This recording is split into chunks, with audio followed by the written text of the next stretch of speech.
A so-called honor killing is the murder of a person accused of bringing shame upon his or her family. For women, this can be as trivial as talking to a male who is not her blood relative. But it could also mean marrying someone her family does not approve of, or even being raped. It is estimated that at least 5,000 women and girls are believed to be victims of honor killings worldwide each year, according to the United Nations. That is an average of 13 people per day. Activists say they're typically able to document up to 20 of these cases annually right here in Jordan. The true number of so-called honor killings, however, is all but impossible to determine, as so many of these murders are reportedly made to look like accidents. هاي إنها فضحتنا، هاي إحنا مش لازم تعيش يعني بدي أخليك تحط لها دواء بفنجان القهوة إنه بعد أسبوع بتموت لحالها. They looked at each other and said, "What do you think? Do you think we killed the wrong person?" And he said, "No, don't worry, we killed the right person." ما أكون مهددة من أي حدا. But there are signs all of this might be changing. Some people I've spoken to even say that Jordan's decades-long problem with so-called honor killings might just be coming to an end. To find out why, I'm meeting Rana Husseini. The journalist, activist, and author has been working on so-called honor crimes in Jordan for almost as long as I have been alive. She says not only are things finally on the right track, but that it is now much easier for her to publicly talk about what was once a very taboo subject. When Rana started reporting on the issue back in 1994, she was one of the first and few who dared to speak out. Her work began with a horrific story that she still remembers vividly. This 16-year-old schoolgirl was first raped by her brother because he put sleeping pills for her. Then he threatened to kill her if she told her family, and she had to tell her family because she became pregnant. And then he tried to kill her, she survived. She underwent a secret abortion. She's only 16, imagine all this happening to her. Then they married her to a man maybe 34 years older than her, and then 6 months later, this man divorced her. And the day he divorced her, another brother killed her.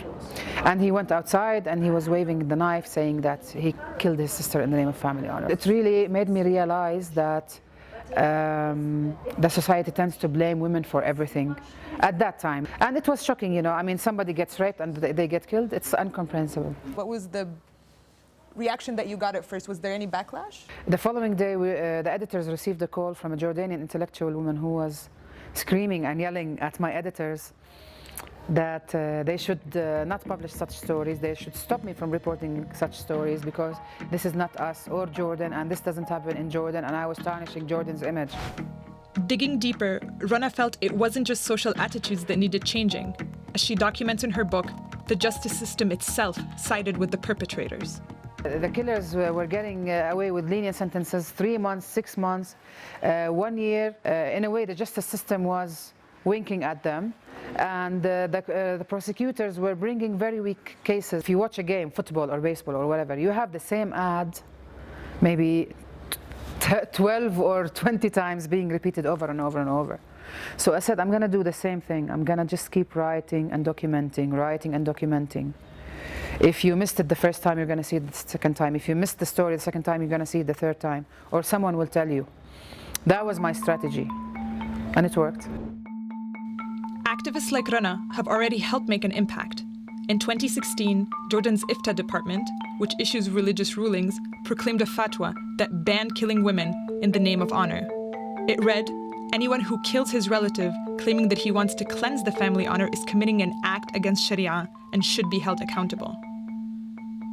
In 2017, the penal code was amended to prevent judges from granting reduced sentences to perpetrators of honor crimes. Those working to eradicate honor killings say it wasn't just the country's laws protecting murderers that were the problem. They argue that there are deep flaws in Jordan's system of dealing with potential targets of such killings.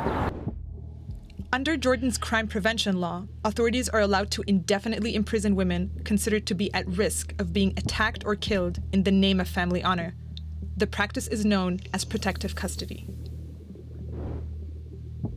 This is one woman who was subject to this type of custody. I'm meeting her in a location that cannot be disclosed for her own safety.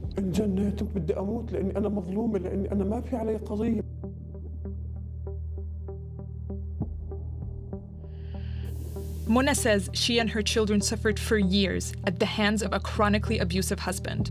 من كف خزق طبل الدان. كثير كانت معاملته ما تحسي معاملة الزوج لزوجته إنه إلها حقوق. طبعا من قد ما زادت المشاكل وضرب الأولاد هربت عند جيران. صار يتهمني إنه أنا على علاقة مع ابن الجيران ويضربني ويخنقني. When Mona ran away, authorities feared her husband might kill her to cleanse his honor from her alleged affair. They gave her two options: go back to the danger of living with her husband, or go to prison, where she would be housed with actual criminals for her own safety. She begrudgingly chose the latter. جوزي طبعا مستحيل ارجع له، لو بيجي من الصبح مستحيل اني ارجع له انه بده يقتلني قتل الموت. كنت اول مره بحياتي بفوت جويده بعمري انا بحياتي دخلت مركز امني. دخلت حطوني مع بنات اعدام، كان محكوم عليهم اعدام، بنات تبعوا المخدرات. تبعات الاعدام هذول نهائي ما بتقدر تتفاهمي معاهم. Activists have documented cases of women jailed for incidents involving rape, adultery, incest, and even running away from home, with some spending periods in excess of 10 years in prison. يتم توقيفها بالعادة لفترات طويلة.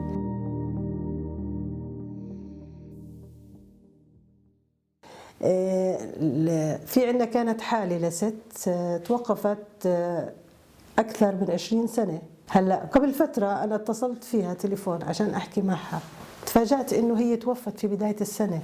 يعني هي تنفست الحرية فقط 4 سنوات. يعني بأي حق. The lawyer was only able to get Mona released after her husband fled the country and took away her children. But she says release under those conditions is extremely rare.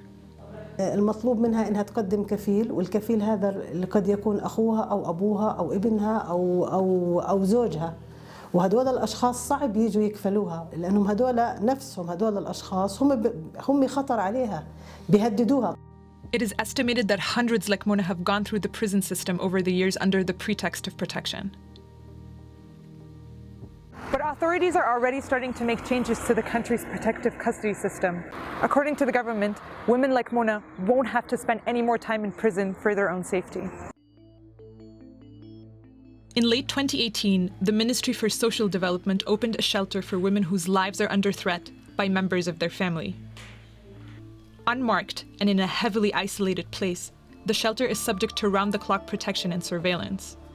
Its location is kept secret, and access is limited to a select few to guarantee the women's safety. I never would have been able to find it by myself. كتير راح من عمري ومرت سنين وأنا ما كنت منتبهة إلها.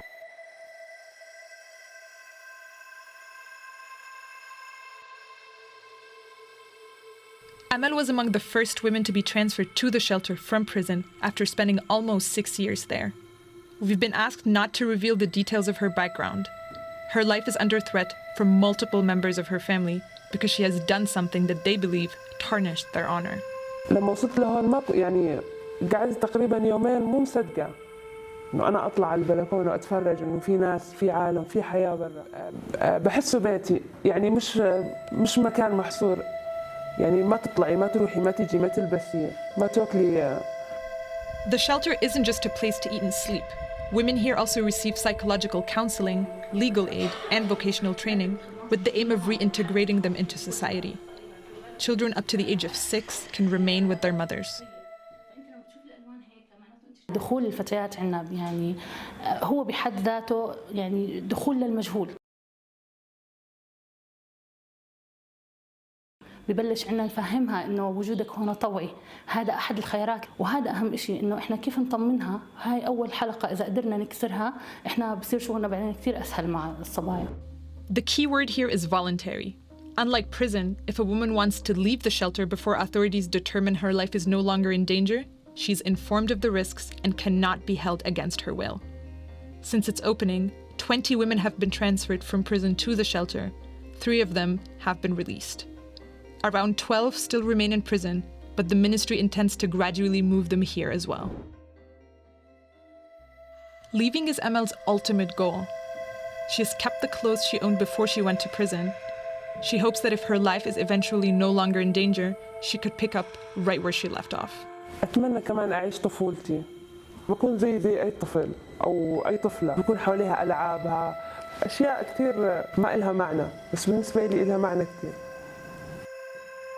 The opening of the shelter has been welcomed as a step up from prison, but activists want to see the law abolished that allowed for women to be incarcerated on the grounds of safety in the first place. There's still room for improvement in other ways, Rana tells me. I caught up with the activist and journalist again during a weekly basketball game with friends. Jordan has changed its laws to hinder judges from giving lenient sentences to those who kill in the name of honor. But current laws still grant perpetrators reduced punishment if their victims' families forgive them. Rana wants an end to that practice and says it shows how society's view of women still needs to change. Some people still look at women as a body, as a virginity, chastity, matter, that she should be pure. We need to focus on education. School curriculums are filled with stereotypical images of women. She's either praying or cooking or sitting doing nothing or doesn't exist even. If we work on education, I think we will see these crimes fading away. We will see more empowerment for women, and we will see a society that really empowers women and looks at women in an equal way.